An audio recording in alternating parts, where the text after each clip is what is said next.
This is a Ford Mustang Convertible '08 for sale at an auction. We are going to use the smart chart to make sure we don't forget to check anything. Mainly, we're going to check the exterior condition, the engine condition, the interior condition, and I would suggest when you're buying a car, make sure you can make a test drive, and at the final stage, check the mileage. Paint job. You're looking for inconsistency in the paint. Panels that seems to be lighter or stronger in color than the rest of the car. Luckily, there is a very accurate small cheap device called paint thickness gauge that can help you do just that.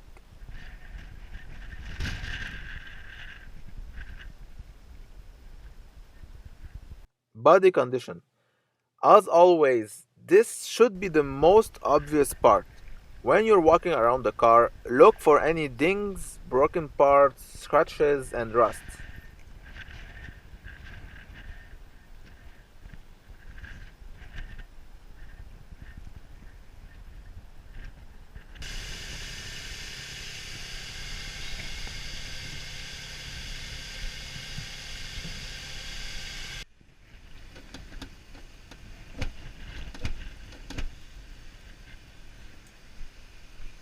The hood will not close for some reason, which might indicate an accident and repair, bad repair. Wheels and tires. First of all, look and see if all four tires are the same make and model. Then, take a simple penny and insert it in between the tire tread. It will give you a rough estimation on how deep they are. If any case, there is a device called tire tread gauge that can help you with the task. Finally, check the rims for any scratch, pothole damage, or faded paint. Headlamps and all lights. Check if the headlamps are becoming blurred and yellow. This is common with non-UV treated transparent plastic. With time and sunshine, they slowly degrade. This means either the car was sitting too long facing the sun, or the car has simply spent the most of its time on the road. This is why sometimes yellow blurred headlamps can give you a rough estimation on the actual mileage. Sunroof. At this stage, you simply want to verify that all the windows are closed tight, and if the soft top is closed properly. Now is also the time to check and see if the texture is smooth and clean all the way inside and outside the soft top. Check also the rear window. Is it made of plastic or glass? And the overall condition. The engine in this car is a very nice V6 engine mounted in longitudinal direction. Start it up and listen. Ideally, a cold start is the best way to check an engine. If it's too rough, you know it's usually packing a good weight of mileage.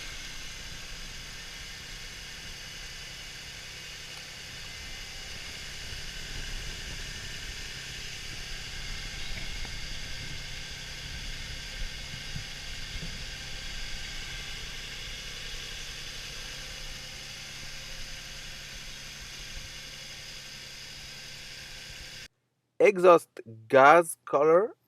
Check the colored gas coming out of the exhaust. Is there any oil as well? Oil leaks. While the engine is running, check for any oil leak under the engine bay. In this case, you might not be able to notice it through your screen, but there is in fact oil leaking on the floor. there there is a small leak. Then take out the dipstick, check the oil level, and try to smell it. It will give you an idea on the oil condition. Good brand new oil should not be unpleasant to smell. Do the same thing with the transmission dipstick, especially if the car is more than 7 years old and equipped with an automatic transmission. I simply know that by experience. The bad news is that recent cars aren't coming with dipsticks anymore, so you can't smell anything, but you usually should still be able to access engine oil level by the inboard computer. Rusted engine parts. You can still check for rusted engine parts though. Usually when a car sits for so long, either because it has been into an accident waiting to be repaired or because it's simply not being driven enough, some parts, as well as engine parts, tend to accumulate surface rust, especially pulley and disc brakes. Here everything seems in good shape. Now, the interior condition: steering wheel, seats, and main condition. Look for any unusual wears and tears. The seats will not move. See?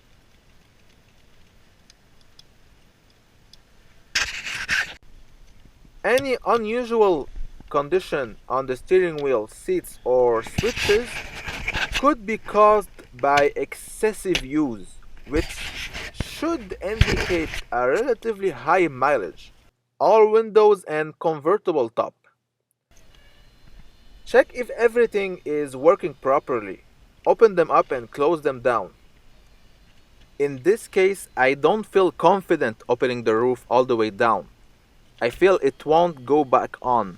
Maybe it's because of the cold weather, or maybe it's malfunctioning electric component. Windshield wipers. Don't forget to check if windshield wipers show any malfunction. Now, test driving a car is a must. If you can, you have to test drive the car. I would suggest to drive it in city roads until it heats up, then take it on the highway. Make sure the radio is turned off. Usually, the salesman will leave the radio on because he doesn't want you to listen to the car. So turn the radio off, ask the salesman to be quiet. You just want to focus. Mileage. After going through the smart chart, you really should begin to have an idea on the actual mileage of the car. So check it out at the very end of your investigation. If the shown number makes you uncomfortable, walk away. Or at least try and get the best deal as fairly possible. So, this is a 2008 convertible Ford Mustang for sale at an auction. Thank you for watching and shop carefully.